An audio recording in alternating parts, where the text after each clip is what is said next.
do I need to lie sometimes, like fake stories, in order to sell or to make a sell? O paano makabenta? Kinakailangan ko bang magsinungaling sometimes? Okay. Pag nagsinungaling ka na. Whether sometimes or palagi. So that's number 1. Number 2, ito yung sinasabi ko sa inyo. Yung tinatawag na law of assumption.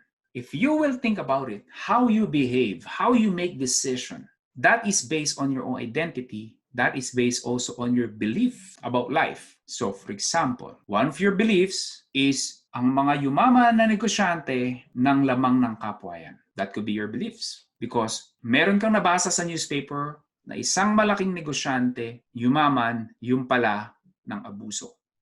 Because of that one story, meron ka ng assumption na ang mga mayaman, manglalamang. So it has become your assumption. Now, growing up, guys, let me know your thoughts. Growing up, do you really like, especially yung 1-year-old ka, yung first 7 years, sabi nila first 7 years mo daw Doon daw tayo na-develop Who we are right now is based on the first 7 years Nung first 7 years ka, do you really pause and think, tama ba itong naiintindihan ko?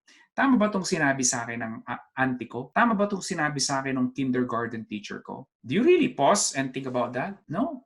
Because you don't know anything in life. So, ang assumptions, kasi parang may assumption dito Do I need to lie sometimes, like fake stories? Sabi niya, we are entrepreneurs. Okay, I am not one of those entrepreneurs that have to lie sometimes, like fake stories.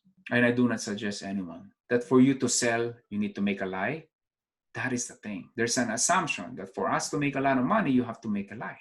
Make sense, guys? So you don't have to. Wait, before you go, do not forget to click that red subscribe button below.